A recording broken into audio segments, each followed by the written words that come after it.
Hello दोस्तों, welcome to learn with Krishna. Last class में हमने पढ़ लिया था कि वर्क क्या होता है और वर्क का यूनिट क्या होता है। और आज के क्लास में पढ़ने वाले हैं क्या, टाइप्स ऑफ वर्क्स। बेसिकली जो वर्क होता है वो होता है थ्री टाइप्स का। एक होता है क्या, पॉजिटिव वर्क, दूसरा होगा क्या जीरो वर्क, और तीसरा होता है क्या, नेगेटिव वर्क। तो सर ये कब कहेंगे कि वर्क हमारे पास पॉजिटिव है, नेगेटिव है या फिर जीरो है? ठीक ना। तो जैसे मान के चलते हैं हमारे पास ये कोई ऑब्जेक्ट है, ठीक है, और इस ऑब्जेक्ट पे हम एफ फोर्स अप्लाई कर रहे हैं, ठीक है। तो अगर हम इस ऑब्जेक्ट में फोर्स अप्लाई कर रहे हैं और इस ऑब्जेक्ट में जो डिस्प्लेसमेंट हो रहा है दोनों सेम डायरेक्शन में हो रहा है, फोर्स और displacement both are in same direction, तो इस केस में हम बोलेंगे कि वर्क डन जो है ना सर हमारा पॉजिटिव होगा। यानी यहाँ पे जो थीटा का वैल्यू है, देखो ये रहा फोर्स, है ना, और जो डिस्प्लेसमेंट है वो भी इसी डायरेक्शन में होना चाहिए। तो फोर्स और डिस्प्लेसमेंट के बीच का अगर यहाँ पे एंगल बात करें तो यहाँ पे सर थीटा इक्वल टू तो 0 डिग्री हो गया। हम बोले सही बात है। अगर थीटा मान लो फोर्स बढ़ा भी, ये हमारे पास ऐसे एंगल रहा, डिस्प्लेसमेंट इधर हो रहा है और फोर्स सर इधर लग रहा है किसी 30 डिग्री के एंगल पे, है ना। तो यहाँ पे भी सर इसका कंपोनेंट अगर कर देंगे तो वर्क डन तो यहाँ एफ कॉस थीटा ही होगा। ये कब तक होगा, जब तक ये एंगल 90 न हो जाए। 90 हो जाएगा तो ये फोर्स टोटल का टोटल वाई डायरेक्शन हो जाएगा। तो इस केस में हम बोल सकते हैं सर वर्क डन पॉजिटिव होने के लिए एंगल बिटवीन क्या, angle between force and displacement, force and displacement must be equal to, यानी थीटा जो है वो क्या होना चाहिए, इक्वल टू 0 होना चाहिए या फिर ग्रेटर देन 0 होना चाहिए, इक्वल टू। लेकिन 90 नहीं होना चाहिए तो लिखेंगे लेस देन 90 होना चाहिए। यानी थीटा का वैल्यू ये हो सकता है 0 या 0 से बड़ा हो लेकिन 90 से छोटा होना चाहिए, ठीक है। तो आप यहाँ लिख लेंगे जो थीटा लाई कर रहा है सर ये 0 से बड़ा है या फिर बराबर है लेकिन 90 से क्या है, लेस देन है, ठीक है। तो इस केस में आपको एक चीज याद रखना है, ठीक है। अब वर्क डन 0 कहने का मतलब क्या हुआ कि सर अगर मान लीजिए ऑब्जेक्ट है, ये रहा हमारे पास कोई ब्लॉक, राइट, और इस ब्लॉक पे डिस्प्लेसमेंट हो रहा है इस डायरेक्शन में, है ना, और सर इस पे जो फोर्स लग रहा है, फोर्स लग रहा है इस डायरेक्शन में, ठीक है। तो ये हो गया सर डिस्प्लेसमेंट और ये हो गया क्या, फोर्स। इनके बीच का जो एंगल है सर वो है 90 डिग्री। तो इस केस में जो वर्क डन होगा वो क्या होगा, 0। अगर वर्क डन हम निकालें तो वर्क डन का जो फॉर्मूला होता है वो होता है एफ एस कॉस थीटा। और हम जानते हैं यहाँ एफ तो एफ ही लेके चलेंगे एस, और कॉस कितना बन रहा है, कॉस बन रहा है 90 डिग्री, और हम जानते हैं कॉस 90 डिग्री का वैल्यू होता है 0। तो अगर हम इसको 0 पुट करते हैं तो 0 से किसी भी नंबर में मल्टीप्लाई करेंगे तो वर्क डन हमारा क्या हो जाएगा, 0। तो वर्क डन 0 होने के लिए हमें ये जरूरी है कि फोर्स और डिस्प्लेसमेंट के बीच का जो एंगल होना चाहिए वो क्या होना चाहिए, 90 होना चाहिए। तो यहाँ पे जो थीटा का वैल्यू होगा ना, थीटा इज इक्वल टू क्या होना चाहिए, 90 डिग्री। समझ में आया, ठीक है। तो इसे बोलेंगे क्या, 0 वर्क डन। अब नेगेटिव वर्क डन की बात करें तो नेगेटिव में बेसिकली होता क्या है कि सर नेगेटिव में ये रहा, मान के चलिए हमारे पास ऑब्जेक्ट, है ना, और इस पे जो डिस्प्लेसमेंट हो रहा है मान के चलिए आगे हो रहा है, और जो फोर्स एक्ट कर रहा है वो फोर्स एक्ट कर रहा है पीछे के डायरेक्शन में, है ना, फोर्स एक्ट कर रहा है पीछे के डायरेक्शन में। तो यहाँ फोर्स लग रहा है पीछे और डिस्प्लेसमेंट हो रहा है आगे। तो इस केस में अगर फोर्स और डिस्प्लेसमेंट के बीच का एंगल की बात किया जाए तो इस केस में फोर्स और डिस्प्लेसमेंट के बीच का एंगल हो जा रहा है 180 डिग्री। तो अगर हम यहाँ पे वर्क डन निकालते हैं सर तो वर्क डन क्या होगा? तो वर्क डन का फॉर्मूला होता है एफ एस कॉस थीटा, और थीटा का वैल्यू हमें यहाँ क्या रखना है? 180 डिग्री। तो एफ एस कॉस 180 डिग्री, और कॉस 180 डिग्री का वैल्यू होता है -1। तो अगर इसमें पुट करेंगे तो final work done minus F S हो जाएगा। तो ये वर्क डन हमारे यहाँ नेगेटिव आ गया कि नहीं आ गया? तो कहने का मतलब है कि अगर थीटा का वैल्यू क्या हो, 180 हो, या फिर 90 पे तो 0 हो जाएगा। अगर मान लीजिए सर 180 नहीं है, लेकिन ये फोर्स 180 ना होके ऐसे कुछ हो, तो यहां पे भी तो सर ये वाला थीटा बन रहा है और एक थीटा ये बन रहा है, यानी थीटा क्या है? 90 से ज्यादा है। यहां पे थीटा मान लीजिए 150 डिग्री हो गया, तो इस समय भी इस फोर्स का एक कंपोनेंट करेंगे, तो एक कंपोनेंट हमारे पास अगर ये 150 है तो ये 180 माइनस 150 ये हो जाएगा कितना? 30। तो इधर जो फोर्स लगेगा वो लगेगा एफ कॉस 30, और कॉस 30 का वैल्यू हो जाएगा सेकंड क्वाड्रेंट में जा रहा है तो होगा नेगेटिव। यानी सर थीटा का वैल्यू 90 से ज्यादा और 180 हो या 180 से कम हो, तो इस केस में जो वर्क डन होगा वो क्या हो जाएगा? नेगेटिव वर्क डन होगा। तो नेगेटिव वर्क डन होने के लिए जो थीटा का वैल्यू है ना सर, ये 90 से क्या होना चाहिए? ज्यादा होना चाहिए, 90 नहीं होना चाहिए। 90 हुआ तो वर्क डन 0 हो जाएगा, लेकिन 180 से या तो हम बोल सकते हैं इसके बराबर या फिर इससे कम बोल सकते हैं, है ना? इससे क्या, या तो इसके बराबर हो या फिर इससे कम हो, तो हम बोलेंगे इस केस में जो वर्क डन हो रहा है वो क्या हो जाएगा? 0, नेगेटिव वर्क डन। सर ऐसा क्या पॉसिबल है डेली लाइफ में कि वर्क डन नेगेटिव हो जाए, वर्क डन 0 हो जाए, वर्क डन पॉजिटिव? तो हाँ, अगर इसका एग्जाम्पल की बात करिए जाए कि वर्क डन पॉजिटिव है, तो इसका तो डेली लाइफ में एग्जाम्पल हम देख रहे हैं। बॉय पुश अ टेबल, है ना, या फिर अ मैन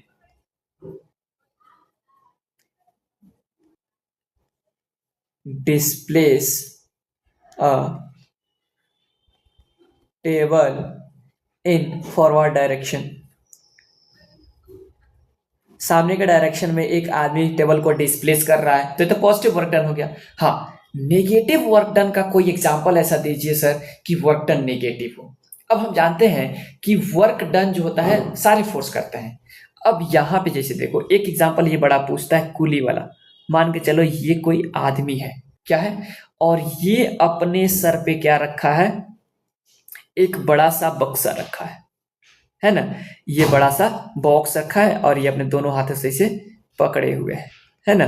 और ये कहाँ जा रहा है? सामने के डायरेक्शन में। कहाँ जा रहा है? सामने के डायरेक्शन में। और यहां से चल के यहां आ गया, मान लीजिए पॉइंट ए से चल के, और ये आ गया पॉइंट बी पे, तो ये बॉक्स भी यहां आ जाएगा। और इस बॉक्स में जो डिस्प्लेसमेंट का डायरेक्शन है सर, इसमें तो डिस्प्लेसमेंट हो रहा है इधर। और यहां पे पूछा जाए कि इस बॉक्स पे ग्रेविटी कितना वर्क की, work done by gravity on box, तो सबसे पहले हम तो फोर्स देखेंगे कि ग्रेविटी का फोर्स किधर लग रहा है। तो इस पे ग्रेविटी तो नीचे की तरफ एक्ट कर रही है सर, एफ जी नीचे लग रहा है और डिस्प्लेसमेंट हो रहा है सामने। इनके बीच का जो एंगल है वो तो 90 डिग्री हो गया। तो इस केस में वर्क डन बाय जो ग्रेविटी होगा इक्वल टू क्या हो जाएगा? 0, क्योंकि ग्रेविटी नीचे खींच रही है और बॉक्स का डिस्प्लेसमेंट आगे हो रहा है कि नहीं? और वर्क डन नेगेटिव की बात करें तो नेगेटिव वर्क डन का कोई एग्जांपल बताइए सर। तो नेगेटिव वर्क डन, अब जैसे मान लो ये कोई ऑब्जेक्ट है, ये क्या है? हमारे पास कोई ऑब्जेक्ट है, इस पे हम एफ फोर्स लगा के आगे की तरफ इसको डिस्प्लेस कर रहे हैं यहां से यहां तक। तो इस एफ फोर्स की तरह अब इसको आगे लेके जा रहे हैं, तो इस पे फ्रिक्शन फोर्स किधर एक्ट करेगा? पीछे की तरफ। फ्रिक्शन फोर्स पीछे की तरफ एक्ट करेगा। और अगर ये ऑब्जेक्ट यहां से डिस्प्लेस होके इधर आ गया तो डिस्प्लेसमेंट तो हो गया आगे। तो अगर मैं F1 फोर्स के थ्रू वर्क डन निकालूं, work done bye F1 force, तो ये तो आ जाएगा पॉजिटिव वर्क डन, क्योंकि यहां पे थीटा का वैल्यू क्या बन रहा है? 0 बन रहा है। लेकिन वहीं अगर मैं वर्क डन बाय फ्रिक्शन पूछूं, क्या वर्क डन बाय फ्रिक्शन। अगर फ्रिक्शन फोर्स की वजह से वर्क डन पूछूं तो सर इस केस में तो डिस्प्लेसमेंट हो रहा है आगे, ये रहा डिस्प्लेसमेंट, और इसमें जो फोर्स एक्ट कर रहा है सर, ये पीछे की तरफ फ्रिक्शन फोर्स एक्ट कर रहा है। दोनों के बीच का एंगल क्या हो गया, 180। तो वर्क डन बाय अगर फ्रिक्शन की बात करें सर, तो यहां पे हो जाएगा -F(s), यानी फ्रिक्शन के थ्रू जो वर्क डन होगा वो नेगेटिव हो जाएगा। तो बेसिकली हमारे पास यहाँ तीन टाइप्स के फोर्स थे, work done, positive work done, zero work done, negative work done. Positive work done जब फोर्स और displacement both are in same direction. Negative work done जब फोर्स और डिस्प्लेसमेंट अपोजिट डायरेक्शन में हो, यानी जो थीटा का वैल्यू हो 90 से अधिक हो और 180 से कम हो। और जीरो कब होगा, जब फोर्स और displacement both are in perpendicular direction. तो ये कुली वाला एग्जांपल बड़ा पूछता है, ठीक है। एक और एग्जांपल्स की बात करें, पूछता है कि work done by centripetal force in uniform circular motion, है ना। अगर ये कोई ऑब्जेक्ट है और ये सर्कुलर पाथ पे मूव कर रहा है, देखो ये सर्कल है और इस सर्कुलर पाथ पे कोई ऑब्जेक्ट जो है वो ऐसे मूव कर रहा है।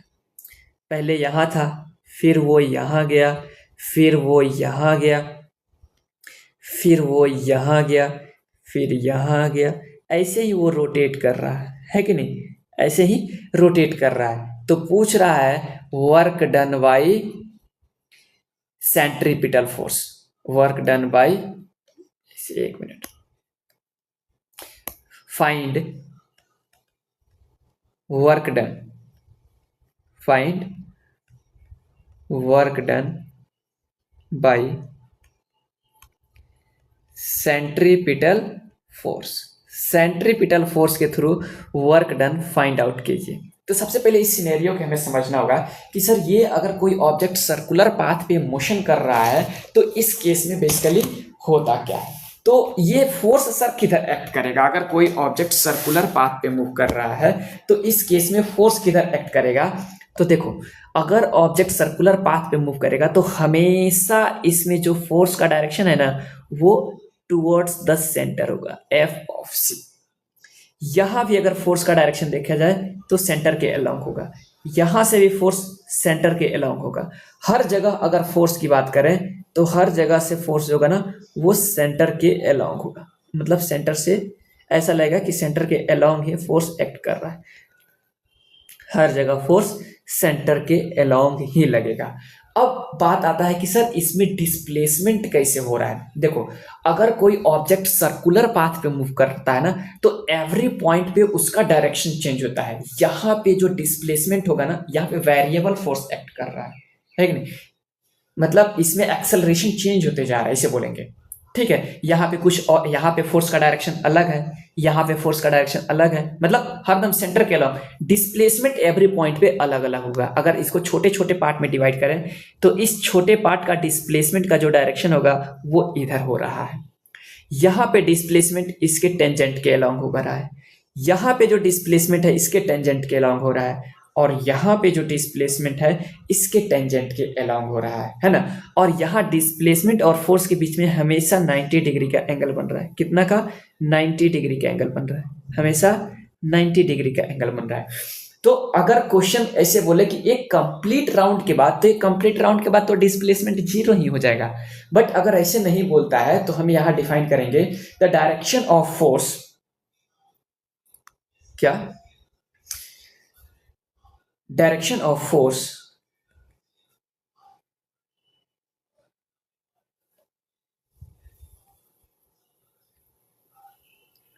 टुवर्ड्स द, किधर होगा, centre, towards the centre, and direction of displacement, direction of displacement ये किधर होगा, अलोंग द टेंजेंट। डिस्प्लेसमेंट का डायरेक्शन क्या होगा, अलोंग द टेंजेंट, और इनके बीच का जो एंगल होगा क्या हो जाएगा, 90 degree. Angle between force and displacement equal to 90 degree, इसलिए work done will be 0। Work done is equal to क्या हो जाएगा, 0 इन सर्कुलर पाथ। समझ में आया? फ्रिक्शन वाला तो आपको समझ में आ ही गया होगा। ठीक है, तो ये था।